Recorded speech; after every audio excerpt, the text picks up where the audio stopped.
प्रेम से बोलिए विष्णु भगवान की जय। ओम नमो भगवते वासुदेवाय। श्रवण करेंगे बृहस्पतिवार व्रत कथा। भक्तों, बृहस्पतिवार का दिन भगवान विष्णु और देवताओं के गुरु बृहस्पति देव को समर्पित है। बृहस्पति देव के देवताओं का गुरु होने के कारण ही इस दिन को गुरुवार के नाम से भी जाना जाता है। बृहस्पतिवार के दिन भगवान विष्णु की बृहस्पति देव की रूप की पूजा का विधान है। यह व्रत बहुत फलदायी है। गुरुवार का व्रत उपवास करके यह कथा पढ़ने या सुनने से बृहस्पति देवता प्रसन्न होते हैं। बृहस्पति देव को बुद्धि का कारक माना जाता है। अनुराधा नक्षत्र युक्त गुरुवार से व्रत आरंभ करके 7 गुरुवार उपवास करने से बृहस्पति ग्रह की हर पीड़ा से मुक्ति मिलती है। गुरुवार का व्रत पूरे श्रद्धा भाव से करने पर व्यक्ति को गुरु ग्रह का दोष खत्म हो जाता है तथा गुरु कृपा प्राप्त होती है। इस दिन व्रत करने से व्यक्ति को सारे सुखों की प्राप्ति होती है। भक्तों, पौष मास को छोड़कर आप किसी भी हिंदी महीने से बृहस्पतिवार के व्रत की शुरुआत कर सकते हैं। व्रत की शुरुआत शुक्ला पक्ष से करना शुभ माना जाता है। नियम के अनुसार बृहस्पतिवार के लगातार 7 या 16 व्रत रखने चाहिए तथा 8वें या 17वें बृहस्पतिवार को उद्यापन किया जाता है। लेकिन इस बीच यदि महिलाओं को मासिक धर्म होता है तो उन्हें उस बृहस्पतिवार का व्रत को छोड़कर अगले बृहस्पतिवार से व्रत की गिनती करनी चाहिए। गुरुवार की पूजा विधि विधान के अनुसार की जानी चाहिए। व्रत वाले दिन सुबह उठकर बृहस्पति देव का पूजन करना चाहिए। बृहस्पति देव का पूजन पीली वस्तुएं, पीले फूल, चने की दाल, मुनक्का, पीली मिठाई, पीले चावल और हल्दी चढ़ाकर किया जाता है। अगर ये पूजा केले के पेड़ के सामने कर रहे हैं तो छोटा पीला कपड़ा चढ़ाएं। पूजा के लिए एक लोटे में जल रखिए, उसमें थोड़ी हल्दी डालकर भगवान या केले के पेड़ को स्नान कराएं। इसके बाद उस लोटे में गुड़ और चने की दाल डालें और अगर आप केले के पेड़ की पूजा कर रहे हैं तो उसी पर इसे डाल दें। भगवान का हल्दी या चंदन से तिलक करें, पीला चावल चढ़ाएं, घी का दीपक जलाकर व्रत कथा को सुने। और भक्तों, व्रत कथा सुनते वक्त अगर आप व्रत रख रहे हैं तो अपने हाथ में चने की दाल, गुड़, पीला चावल, पीला फूल रखकर ही कथा का श्रवण करें और इन्हें केले के पेड़ के नीचे रख दें। कथा के बाद उपले पर हवन करें। गाय के उपले पर घी डालकर अग्नि प्रज्वलित कर ले, उस पर हवन सामग्री डालें, गुड़ और चने की आहुति दें। 5, 7 या 11 ओम गुं गुरुवे नमः मंत्र का जाप करें, कथा और चालीसा श्रवण करें और फिर आरती उतारे। अंत में क्षमा प्रार्थना जरूर करें। भक्तों, बृहस्पति देव को पीला रंग अति प्रिय है, इसलिए बृहस्पतिवार को पीले रंग के वस्त्र धारण करने चाहिए और पीले वस्त्र ना हो तो नारंगी रंग के कपड़े भी पहन सकते हैं। अब आइए श्रवण करते हैं बृहस्पतिवार व्रत कथा। प्राचीन काल की बात है। किसी राज्य में एक बड़ा प्रतापी और दानी राजा राज्य करता था। वह हर गुरुवार को व्रत रखकर दीन दुखियों की मदद करके पुण्य प्राप्त करता था। परंतु ये बात उसकी रानी को अच्छी नहीं लगती थी। वह न तो व्रत करती थी और न ही दान पुण्य में विश्वास रखती थी। इतना ही नहीं, वह राजा को भी ऐसा करने से मना करती थी। एक समय की बात है। राजा शिकार खेलने के लिए वन में गए। घर पर रानी और दासी थी। उसी समय गुरु बृहस्पति देव साधु का रूप धारण कर राजा के दरवाजे पर भिक्षा मांगने आए। साधु ने जब रानी से भिक्षा मांगी तो वह कहने लगी, हे साधु महाराज, मैं इस दान और पुण्य से तंग आ गई हूँ। आप कोई ऐसा उपाय बताएं जिससे कि सारा धन नष्ट हो जाए और मैं आराम से रह सकूं। इतना सुनकर बृहस्पति देव ने कहा, हे देवी, तुम बड़ी विचित्र हो। संतान और धन से कोई दुखी होता है? अगर अधिक धन है तो उसे शुभ कार्यों में लगाओ, कुंवारी कन्याओं का विवाह कराओ, विद्यालय और बाग बगीचे का निर्माण कराओ, जिससे तुम्हारे दोनों लोग सुधरे।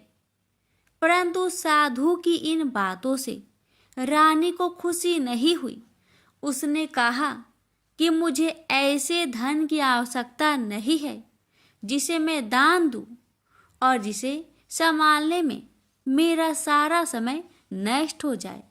तब साधु ने कहा, अगर तुम्हारी ऐसी इच्छा है तो मैं जैसा तुम्हें बताता हूँ तुम वैसा ही करना। गुरुवार के दिन तुम घर को गोबर से लिपना, अपने बालों को पीली मिट्टी से धोना, राजा से हजामत बनाने को कहना, भोजन में मांस मदिरा का प्रयोग करना, कपड़े धोबी के यहाँ धुलने देना।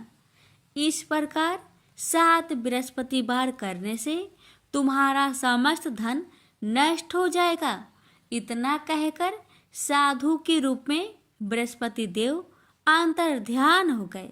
साधु के अनुसार कई बातों को पूरा करते हुए रानी को केवल 3 बृहस्पतिवार ही बीते थे कि उसकी समस्त धन संपत्ति नष्ट हो गई। भोजन के लिए राजा का परिवार तरसने लगा। तब एक दिन राजा ने रानी से बोला कि हे रानी, तुम यहीं रहो, मैं दूसरे देश को जाता हूँ, क्योंकि यहाँ पर सभी लोग मुझे जानते हैं, इसलिए मैं कोई छोटा कार्य नहीं कर सकता। ऐसा कहकर राजा दूसरे देश चला गया। वहाँ वह जंगल से लकड़ी काट कर लाता और शहर में बेचता। इस तरह वह अपना जीवन व्यतीत करने लगा। इधर राजा के परदेश जाते ही रानी और दासी दुखी रहने लगी। एक बार जब रानी और दासी को 7 दिन तक बिना भोजन के रहना पड़ा, तो रानी ने अपनी दासी से कहा, हे दासी, पासी के नगर में मेरी बहन रहती है, वह बड़ी धनवान है, तो उसके पास जा और कुछ ले आ, ताकि थोड़ी बहुत गुजर बसर हो जाए। दासी रानी की बहन के पास गई।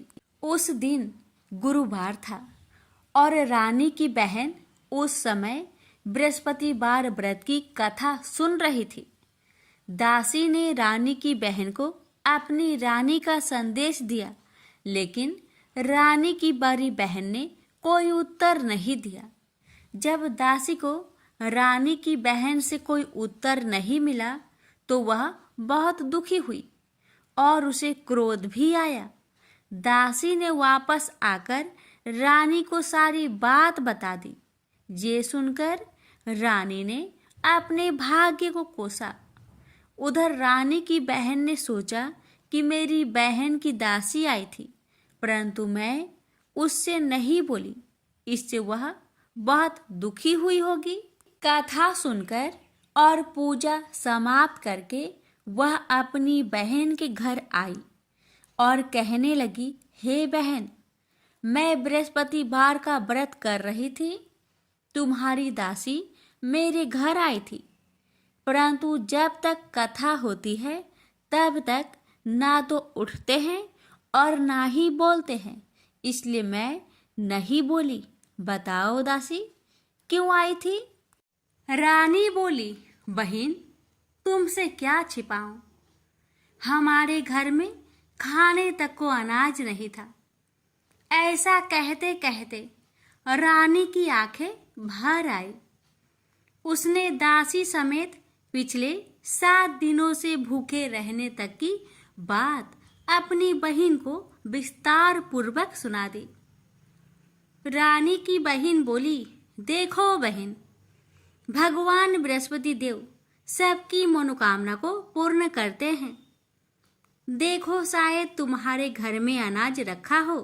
पहले तो रानी को विश्वास नहीं हुआ, पर बहन के आग्रह करने पर उसने अपनी दासी को अंदर भेजा तो उसे सचमुच अनाज से भरा एक घड़ा मिल गया।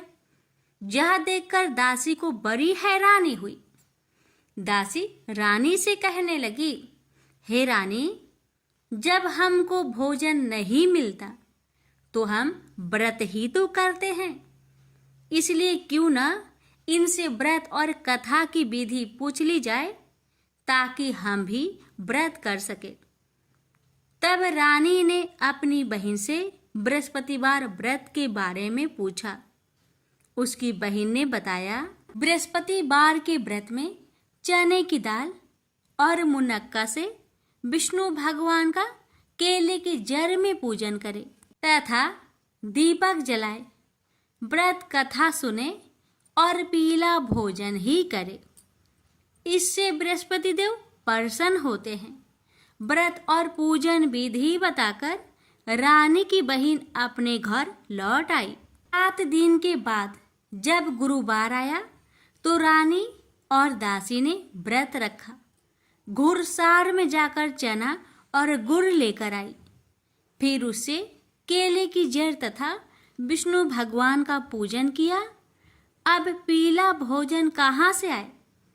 इस बात को लेकर दोनों बहुत दुखी थे। चूंकि उन्होंने व्रत रखा था, इसलिए बृहस्पति देव उनसे प्रसन्न थे। इसलिए वे एक साधारण व्यक्ति का रूप धारण कर 2 थालों में सुंदर पीला भोजन दासी को दे गए। भोजन पाकर दासी प्रसन्न हुई और फिर रानी के साथ मिलकर भोजन ग्रहण किया। उसके बाद वे सभी गुरुवार को व्रत और पूजन करने लगी। बृहस्पति भगवान की कृपा से उनके पास फिर से धन संपत्ति आ गई, परंतु रानी फिर से पहले की तरह आलस्य करने लगी। तब दासी बोली, देखो रानी, तुम पहले भी इस प्रकार आलस्य करती थी। तुम्हें धन रखने में कष्ट होता था, इस कारण सभी धन नष्ट हो गया, और अब जब भगवान बृहस्पति की कृपा से धन मिला है तो तुम्हें फिर से आलस्य होता है। रानी को समझाते हुए दासी कहती है कि बड़ी मुसीबतों के बाद हमने यह धन पाया है, इसलिए हमें दान पुण्य करना चाहिए, भूखे मनुष्य को भोजन कराना चाहिए और धन को शुभ कार्य में खर्च करना चाहिए, जिससे तुम्हारे कुल का यश बढ़ेगा, स्वर्ग की प्राप्ति होगी और पितृ प्रसन्न होंगे। दासी की बात मानकर रानी अपना धन शुभ कार्य में खर्च करने लगी, जिससे पूरे नगर में उसका यश फैलने लगा। बृहस्पतिवार व्रत कथा के बाद श्रद्धा के साथ आरती की जानी चाहिए। इसके बाद प्रसाद बांटकर उसे ग्रहण करना चाहिए। एक दिन राजा दुखी होकर जंगल में एक पेड़ के नीचे आसन जमाकर बैठ गया। वह अपनी दशा को याद करके व्याकुल होने लगा। बृहस्पतिवार का दिन था। एकाएक उसने देखा कि निर्जन वन में एक साधु प्रकट हुए। वह साधु भेष में स्वयं बृहस्पति देवता थे। लकड़हारे के सामने आकर बोले, हे लकड़हारे, इस सुनसान जंगल में तू चिंता मग्न क्यों बैठा है? लकड़हारे ने दोनों हाथ जोड़कर प्रणाम किया और उत्तर दिया, महात्मा जी, आप सब कुछ जानते हैं, मैं क्या कहूँ?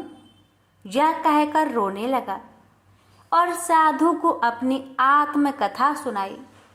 महात्मा जी ने कहा, तुम्हारी स्त्री ने बृहस्पति के दिन बृहस्पति भगवान का निरादर किया है, जिसके कारण रुष्ट होकर उन्होंने तुम्हारी यह दशा कर दी। अब तुम चिंता को दूर करके मेरे कहने पर चलो तो तुम्हारे सब कष्ट दूर हो जाएंगे और भगवान पहले से भी अधिक संपत्ति देंगे। तुम बृहस्पतिवार के दिन कथा किया करो। 2 पैसे के चने मुनक्का लाकर उसका प्रसाद बनाओ और शुद्ध जल से लोटे में शक्कर मिलाकर अमृत तैयार करो। कथा के पश्चात अपने सारे परिवार और सुनने वाले प्रेमियों में अमृत व प्रसाद बांटकर आप भी ग्रहण करो। ऐसा करने से भगवान तुम्हारी सब मनोकामनाएं पूरी करेंगे। साधु के ऐसे वचन सुनकर लकड़हारा बोला, हे प्रभु, मुझे लकड़ी बेचकर इतना पैसा नहीं मिलता जिससे भोजन के उपरांत कुछ बचा सकूं। मैंने रात्रि में अपने स्त्री को व्याकुल देखा है और मेरे पास कुछ भी नहीं जिससे मैं उसकी खबर मंगा सकूं।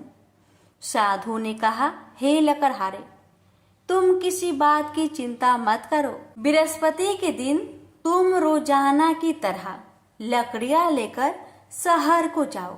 तुम्हारे रोज से दुगुना धन प्राप्त होगा जिससे तुम भली भांति भोजन कर लोगे तथा बृहस्पति देव की पूजा का सामान भी आ जाएगा। इतना कहकर साधु अंतर्ध्यान हो गए। धीरे धीरे समय व्यतीत होने पर फिर वही बृहस्पतिवार का दिन आया। लकड़हारा जंगल से लकड़ी काटकर किसी शहर में बेचने गया। उसे उस दिन और दिन से अधिक पैसा मिला। राजा ने चना गुड़ आदि लाकर गुरुवार का व्रत किया। उस दिन से उसके सभी कलेश दूर हुए।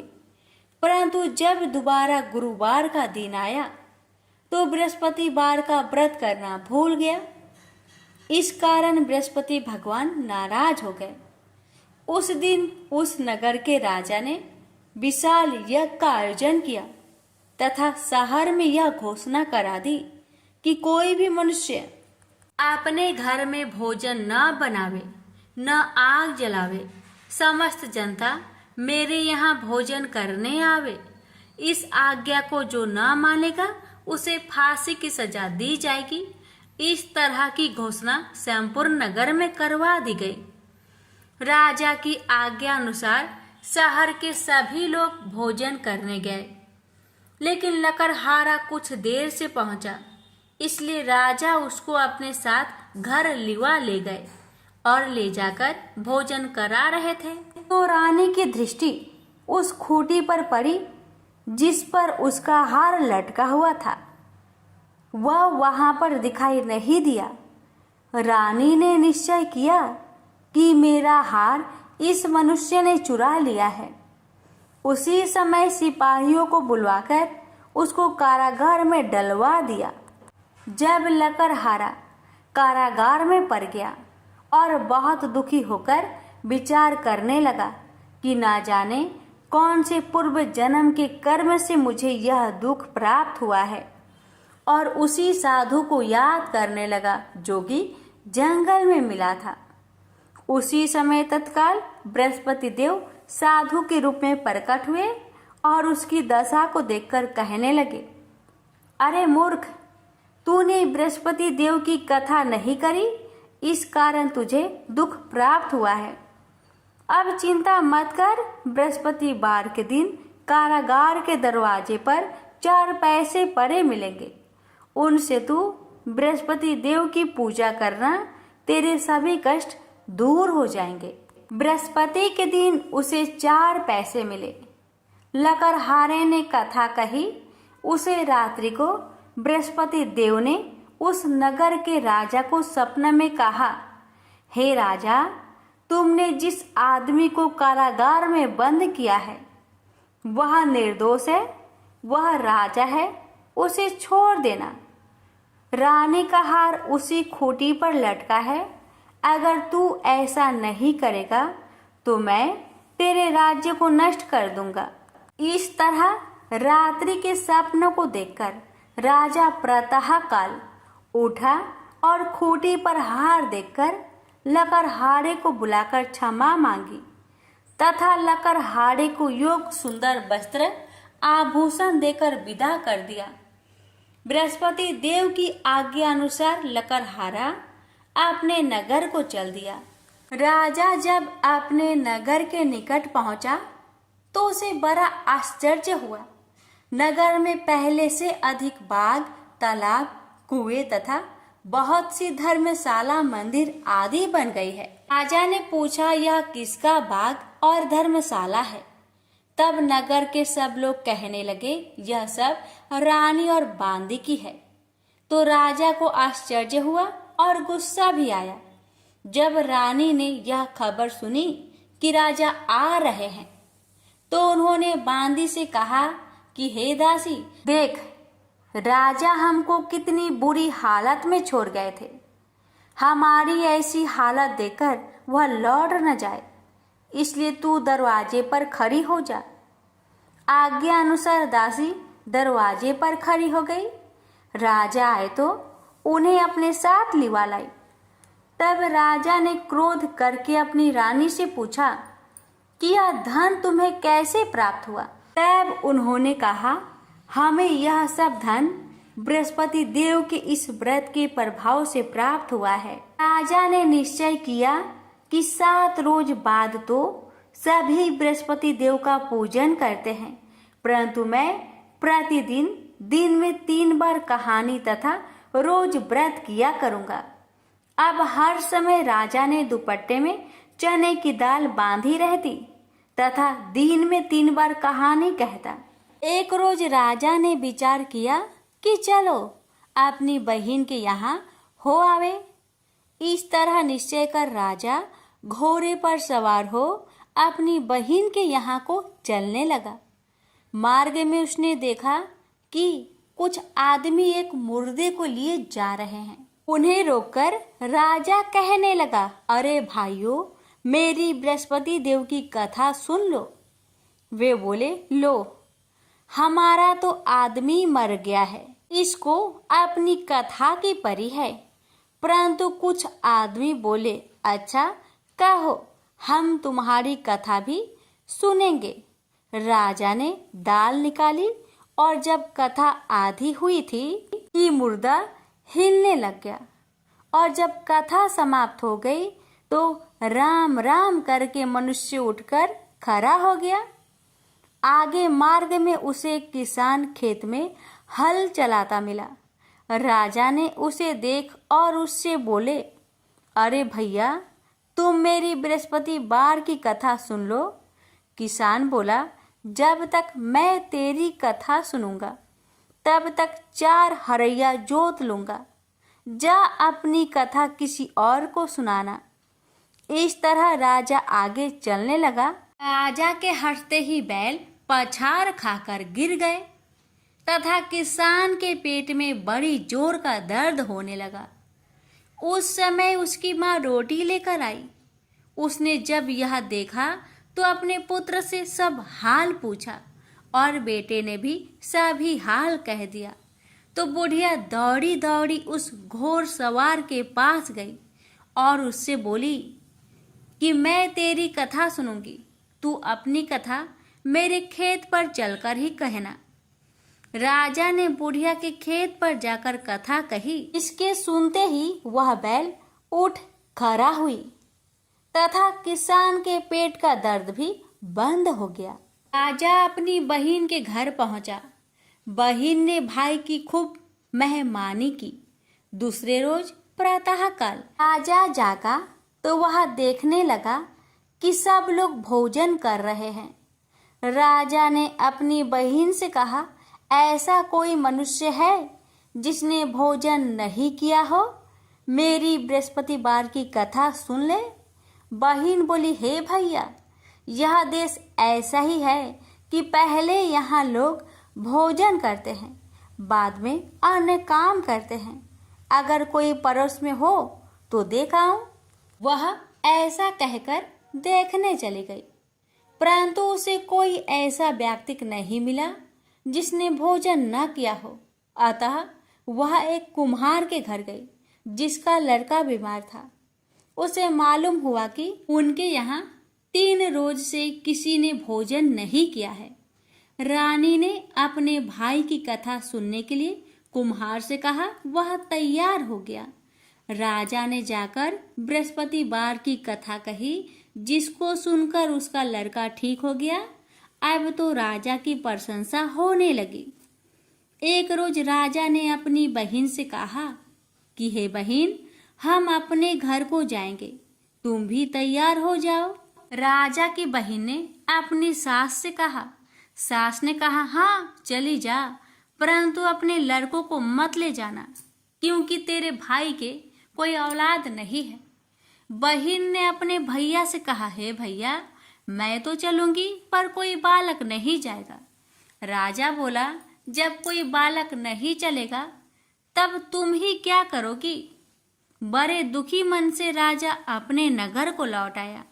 राजा ने अपनी रानी से कहा हम निरवंशी है, हमारा मुंह देखने का धर्म नहीं है और कुछ भोजन आदि नहीं किया।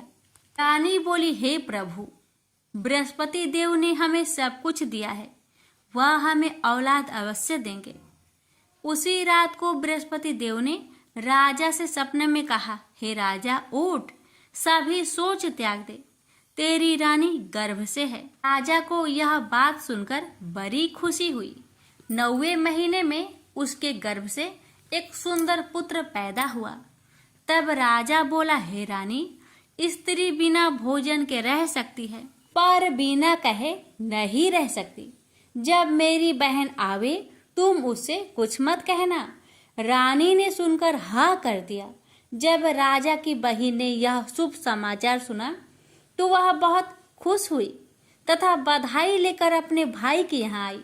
तभी रानी ने कहा घोड़ा चढ़कर तो नहीं आई, गधा चढ़ी आई।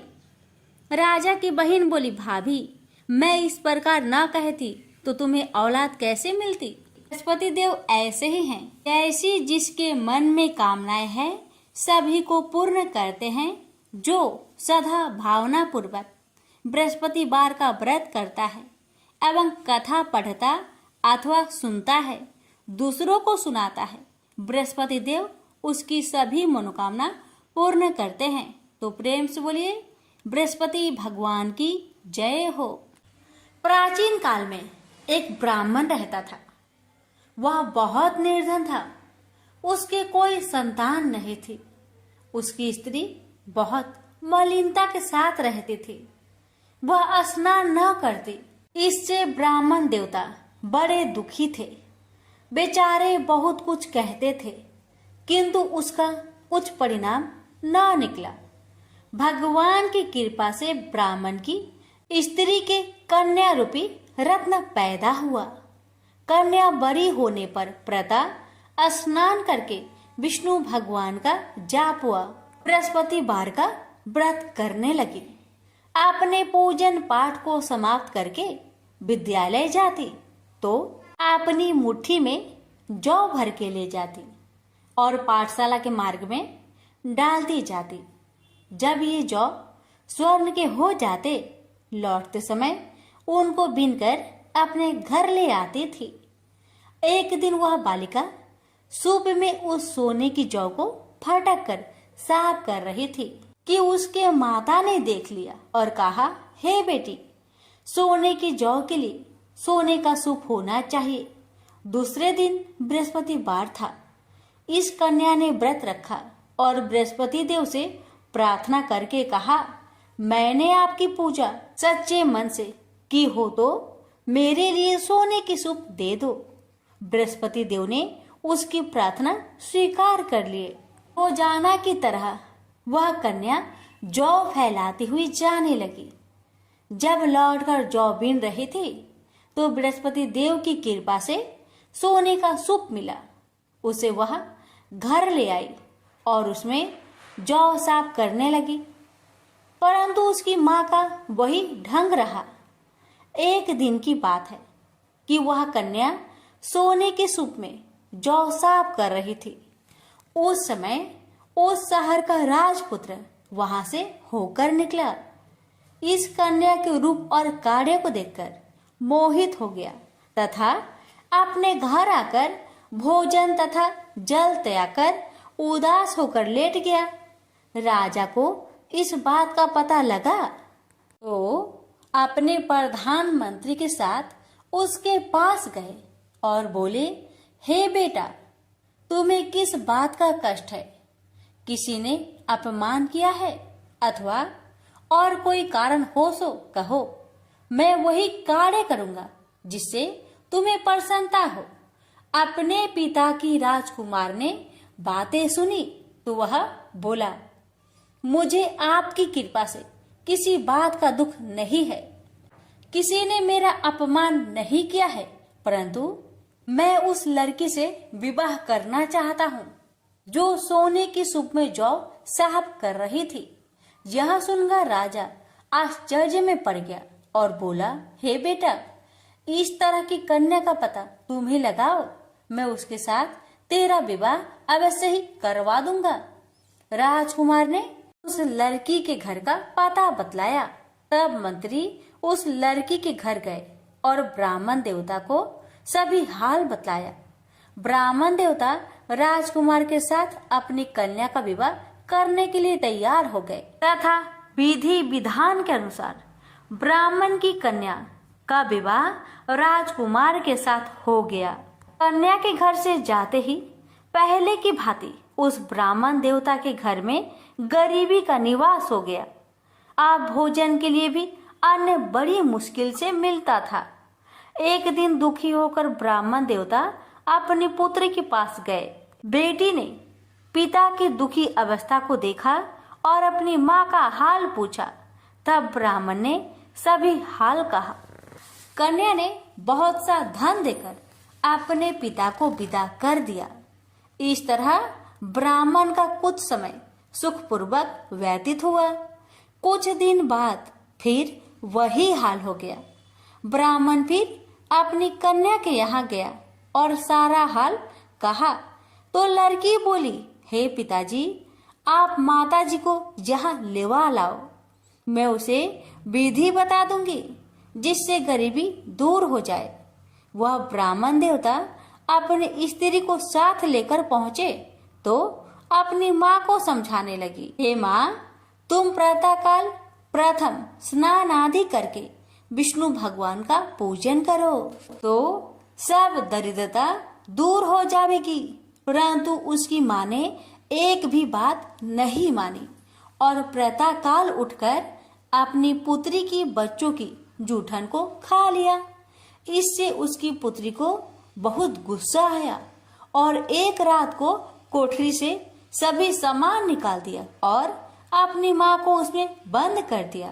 प्रातःकाल उसे निकाला तथा स्नान आदि करा के पाठ करवाया तो उसकी माँ की बुद्धि ठीक हो गई और फिर प्रत्येक बृहस्पतिवार को व्रत रखने लगी। इस व्रत के प्रभाव से उसके माँ बाप बहुत ही धनवान और पुत्रवान हो गए और बृहस्पति जी के प्रभाव से इस लोक के सुख भोग कर स्वर्ग को प्राप्त हुए। भी मिलकर बोलिए, विष्णु भगवान की जय। अब सुनिए गुरुवार महालक्ष्मी जी की प्रेत कथा। भारत वर्ष के सौराष्ट्र देश में द्वापर युग की यह कहानी हुई है। सौराष्ट्र में उस समय भद्रश्रवा नाम के राजा थे। वे बड़े पराक्रमी राजा थे। 4 वेद, 6 शास्त्र, 18 पुराणों का उन्हें ज्ञान था। उनकी रानी का नाम सूरत चंद्रिका था।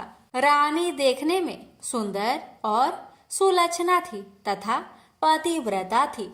उन दोनों को 7 पुत्र तथा उनके बाद एक कन्या का वरदान मिला था। कन्या का नाम श्याम बाला था। एक बार महालक्ष्मी जी के मन में आया कि जाकर उस राजा के राज प्रसाद में रहे।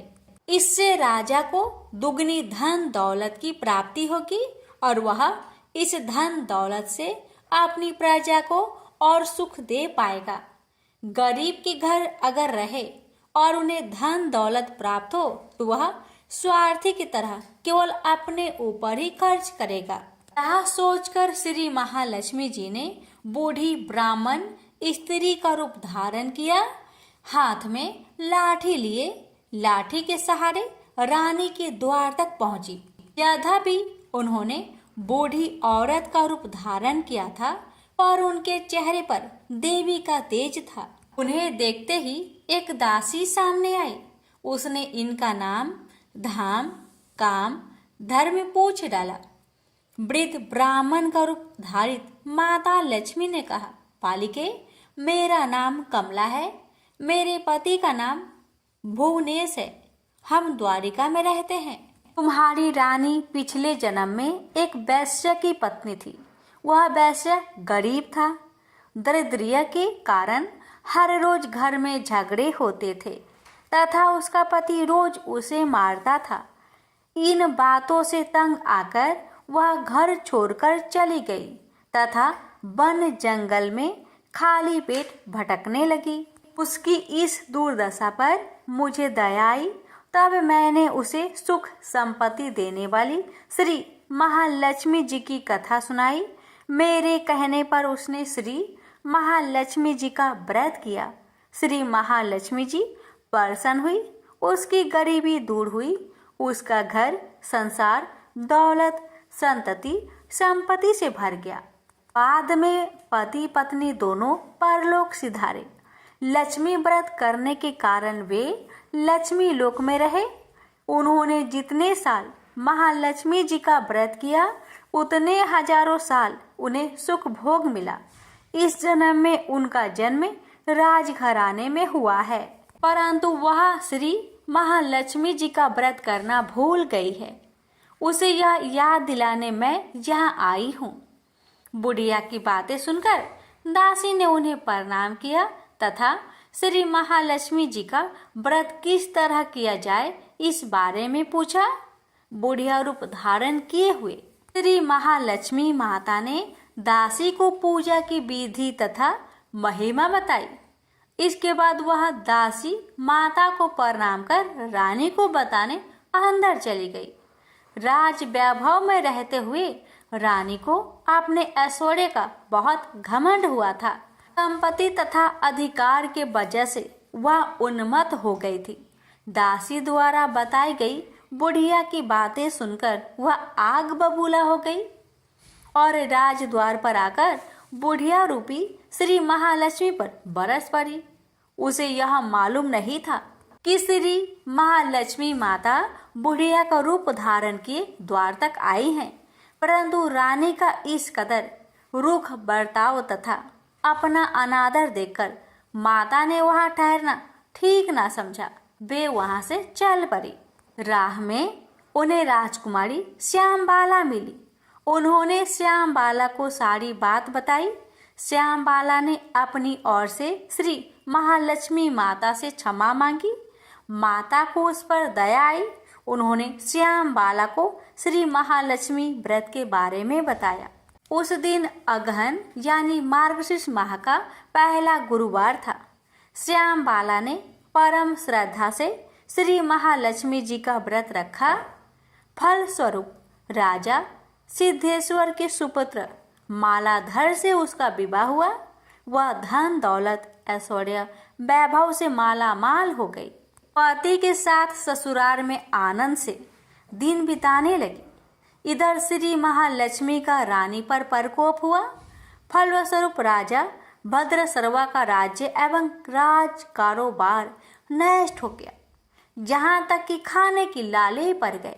ऐसी हालात में एक दिन रानी ने राजा से निवेदन किया, हमारा दामाद इतना बड़ा राजा है, धनवान है, ऐश्वर्यशाली है, क्यों ना उसके पास जाए, अपना हाल उसे बताए, वह जरूर हमारी मदद करेगा। इस बात पर राजा भद्रसर्वा दामाद के पास रवाना हुए। राज्य में पहुंचकर एक तालाब के किनारे थोड़ी देर विश्राम लेने के लिए ठहरे। तालाब से पानी पीने आते जाते दासियों ने उन्हें देखा। उन्होंने विनम्रता से उनकी पूछताछ की। जब उन्हें यह मालूम हुआ कि वे रानी श्यामबाला के पिता है, तो दौड़ते हुए जाकर उन्होंने रानी को सारी बात बताई। रानी ने दासी के हाथ राज परिधान भेजकर बड़े ठाट से उनका स्वागत किया तथा आदर सत्कार किया, खान पान करवाया। जब वे लौटने लगे तो सोने की मोहरों से भरा घड़ा दिया। राजा भद्रश्रवा जब वापस लौटे तो उन्हें देखकर रानी सूरत चंद्रिका खुश हुई। उन्होंने सोने की मोहर से भरे घड़े का मुख खोला और हाय भगवान, घड़े में धन के बदले कोयले मिले। ये सब श्री महालक्ष्मी जी के प्रकोप से हुआ। इस प्रकार दुर्दशा में और कई दिन बीत गए। इस बार रानी स्वयं अपनी कन्या के पास गई। वह दिन अगहन माह का अंतिम गुरुवार था। श्यामबाला ने श्री महालक्ष्मी का व्रत किया, पूजा की, अपनी माता से भी व्रत करवाया। इसके बाद रानी अपने घर आई। श्री महालक्ष्मी का व्रत रखने पर उसे फिर से अपना राजपाट, धन दौलत, ऐश्वर्य प्राप्त हुआ। वह फिर से सुख शांति आनंदमय जीवन बिताने लगी। कुछ दिनों बाद राजकन्या श्यामबाला अपने पिता के घर आई। उसे अपने घर देखकर सूरत चंद्रिका को पुरानी बातें याद आई। यही कि श्यामबाला ने अपने पिता को घड़ा भर कोयला दिया था और उसने तो कुछ भी नहीं दिया था। इसी कारण श्यामबाला को पिता के घर आने पर उसका कोई आदर आतिथ्य नहीं हुआ, बल्कि अनादर हुआ। पर उसने इस बात का बुरा नहीं माना। अपने घर लौटते समय उसने पिता के घर से थोड़ा नमक ले लिया। अपने घर लौटने पर उसके पति ने पूछा, अपने मायके से क्या लाई हो? इस पर उसने जवाब दिया, वहाँ का सार लाई हूँ। पति ने पूछा, इसका मतलब क्या हुआ? श्यामबाला ने कहा, थोड़ी धीरज रखे, सब मालूम हो जाएगा। उस दिन श्यामबाला ने सारा भोजन नमक बिना डाले ही बनाया और परोसा। पति ने खाना चखा, सारा खाना नमक बिना था, इसलिए स्वाद न आया। फिर श्यामबाला ने थाली में नमक डाला, इससे सारा भोजन स्वादिष्ट लगने लगा। तब श्यामबाला ने पति से कहा, यही है वह मायके से लाया हुआ सार। पति को उसकी बात सही लगी। फिर वह दोनों हंसी मजाक करते हुए भोजन करने लगे। कहा गया है कि इस तरह जो कोई श्रद्धा भाव से श्री महालक्ष्मी जी का पूजा करे, उसे माता की कृपा प्राप्त होती है, सुख संपत्ति शांति प्राप्त होती है, सभी मनोकामनाएं पूरी होती है। परंतु यह सब प्राप्त होने पर माता की पूजा को भूलना नहीं चाहिए। हर गुरुवार को व्रत पाठ अवश्य करना चाहिए। इस तरह श्री महालक्ष्मी जी की महिमा भक्तों की मनोकामना पूरी करती है। प्रेम से बोलिए लक्ष्मी माता जी की जय। हे माँ, आपकी कथा कहने वाले पर, सुनने वाले पर, होकर भरने वालों पर अपनी कृपा सदा सर्वदा बनाए रखना, घर में सुख शांति बनाए रखना, भक्तों की हर मनोकामना को पूर्ण करना। बोलिए महालक्ष्मी माता जी की जय। अब श्रवण करें बृहस्पति देवता की आरती। ओम जय बृहस्पति देवा, जय बृहस्पति देवा, छीने छीने भोगे लगाऊं कदली फल मेवा। ओम जय बृहस्पति देवा, तुम पूर्ण परमात्मा, तुम अंतर्यामी, जगत पिता जगदीश्वर, तुम सबके स्वामी। ओम जय बृहस्पति देवा, चरणामृत निज निर्मल, सब पातक हरता, सकल मनोरथ दायक, कृपा करो भरता। ओम जय बृहस्पति देवा, तन मन धन अर्पण कर, जो जन शरण परे, प्रभु पर कट तब हो कर, आकर द्वार खरे। ओम जय बृहस्पति देवा, दीन दयाल दयानिधि, भक्तन हितकारी, पाप दोष सब हरता, भव बंधन हारी। ओम जय बृहस्पति देवा, सकल मनोरथ दायक, सब संचय तारो, विषय विकार मिटाओ, संतन सुखकारी। ओम जय बृहस्पति देवा, जो कोई आरती तेरी प्रेम सहित गावे, ज्येष्ठानंद बंद सो निश्चय पावे। ओम जय बृहस्पति देवा। प्रेम से बोलिए बृहस्पति देव की जय। लक्ष्मी माता की आरती। ओम जय लक्ष्मी माता, मैया जय लक्ष्मी माता, तुमको निस दिन सेवते हरि विष्णु विधाता। ओम जय लक्ष्मी माता। उमा रमा ब्रह्मानी, तुम ही जग माता, मैया तुम ही जग माता। सूर्य चंद्रमा ध्यावते, सूर्य चंद्रमा ध्यावते, नारद ऋषि गाता। ओम जय लक्ष्मी माता। दुर्गा रूप निरंजनी, सुख संपत्ति दाता, मैया सुख संपत्ति दाता।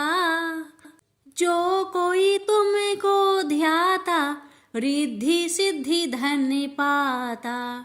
ओम जय लक्ष्मी माता। तुम्हें पाताल निवासिनी, तुम्हें ही शुभदाता, मैया तुम्हें ही शुभदाता।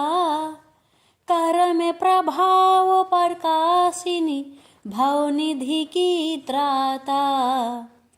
ओम जय लक्ष्मी माता। जिस घर में तुम रहती, सब सतगुण आता, मैया सब सतगुण आता। सब संभव हो जाता, मन नहीं घबराता। ओम जय लक्ष्मी माता। तुम बिन यज्ञ न होते, वस्त्र न कोई पाता, मैया वस्त्र न कोई पाता। खाने पाने का वैभव सब तुमसे आता। ओम जय लक्ष्मी माता। शुभ गुण मंदिर सुंदर, क्षीरोदधि जाता, मैया क्षीरोदधि जाता। रत्न चतुर्दश तुम बिन कोई नहीं पाता। ओम जय लक्ष्मी माता। महालक्ष्मी जी की आरती जो कोई जन गाता, मैया जो कोई जन गाता। उरे आनंद समाता, पाप उतर जाता। ओम जय लक्ष्मी माता। ओम जय लक्ष्मी माता, मैया जय लक्ष्मी माता। तुमको निस दिन सेवते हरि विष्णु विधाता। ओम जय लक्ष्मी माता। सब बोलिए लक्ष्मी माता की जय। लक्ष्मी नारायण जी की जय। आरती पूरी होने के बाद तुलसी में आरती जरूर दिखाना चाहिए। इसके बाद घर के लोगों को आरती लेनी चाहिए। हे देवगुरु बृहस्पति, आप बुद्धि, विवेक, सुख और समृद्धि के सागर है। हमारे जीवन में अंधकार दूर करे, ज्ञान का प्रकाश फैलाए और हम सभी पर अपनी कृपा बनाए रखे। ओम गुरुवे नमः। ओम वैष्णवे नमः। अगर आपको हमारी कथा अच्छी लगे तो चैनल के साथ जुड़े रहिए। भगवान आप सभी भक्तों की सभी मनोकामना को पूर्ण करे। अब आइए भक्तों, भगवान से क्षमा प्रार्थना करते हैं। हे देवताओं के गुरु बृहस्पति भगवान, विष्णु भगवान, यदि इस कथा को कहने में मुझसे कोई शब्द, कोई भाव या कोई उच्चारण भूल हो गई हो, या जो भी भक्तजन इस व्रत को कर रहे हैं, कथा को सुन रहे हैं, उनसे पूजा पाठ या नियमों में कोई त्रुटि हो गई हो, तो हे दयालु देव, कृपा कर क्षमा करे और सभी की मनोकामना को पूर्ण करे। आप तो अंतर्यामी हैं, भाव जानते हैं। हम सबका व्रत सच्चे मन से है, बस आपकी कृपा सदा बनी रहे। प्रेम से बोलिए ओम नमो भगवते वासुदेवाय।